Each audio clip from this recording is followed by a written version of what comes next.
Landcruisers are prone to breaking the drive studs on the rear axles. So there's an upgrade from 8mm to 10mm studs and a few other things. In this video, I'm going to show you what I'm doing to upgrade this in my Landcruiser.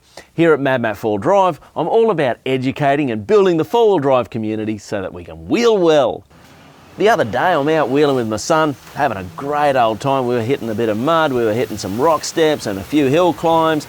We even seen a Volkswagen having a crack at some stuff. Geez, those combis are capable. How do you like that? So we're having a great old day, and then all of a sudden I'm going up this climb.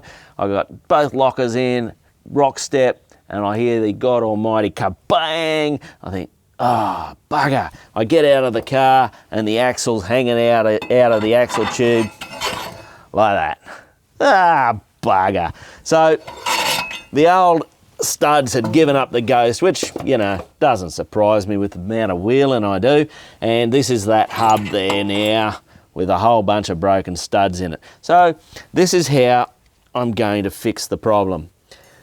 Now, for a lot of years, I've been running M8 cap screws like those, all fairly standard, and it's done me well. But this is the upgrade. Now, I've gone to the guys at Terrain Tamer. Now, Terrain Tamer do help me out with parts supply and that, but you know what? Even if they didn't, I'd be going down to Terrain Tamer and using my own coin to buy the parts, because I reckon they make some pretty good gear. So I've bought a bunch of these little kits here, which comes with a stud, a cone washer, a spring washer, and a nut.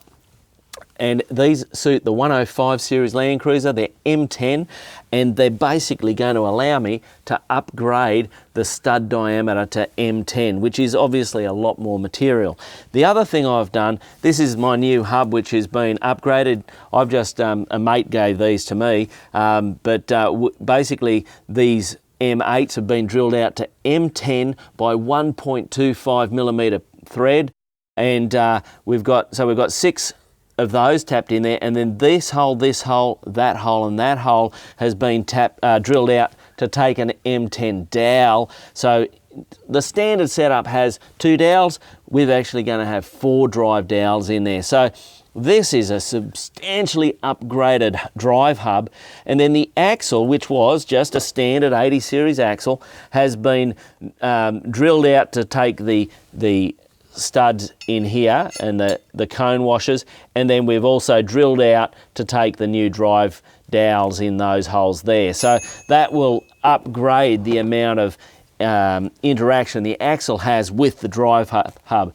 Now, a lot of guys tend to leave the cone washers out of the axle, and the reason they do that is because when you drill out the 80 series axle, the larger cone washer doesn't really fit in there perfectly, and I understand that. Now, I'm going to look at still running those cone washers because I think they're critical to the strength of the design.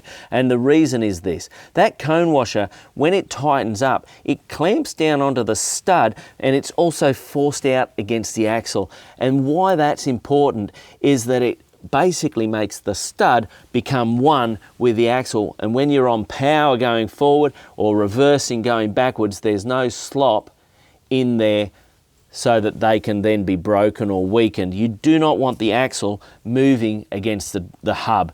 Now, the other thing I'm doing to upgrade this area of the vehicle is these new seals from Terrain Tamer. They only told me about them the other day, and I'm really excited to give them a go.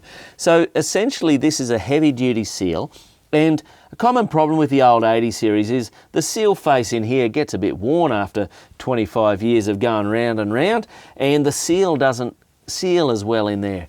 So these seals have got an inner rubber sealing face down in there and an outer rubber sealing face, so they'll fit into place here. But the actual seal is internal. So this outer sleeve rotates against the inner sleeve, sealing internally that seal. Isn't that a clever idea? So it doesn't matter if this is a bit worn, this is going to do the job. It's a little bit like the old Speedy sleeves, but you don't have the hassle of trying to get a Speedy sleeve to fit up on your diff housing up in there. So I'm really keen to be running that and give them a go. So I'm going to fit those up as well. So hopefully that's helped you understand how to upgrade the driveline on your Landcruiser or any other vehicle for that matter that runs a similar full floating axle design on the back end. I'm Mad Matt, stay safe on the trails.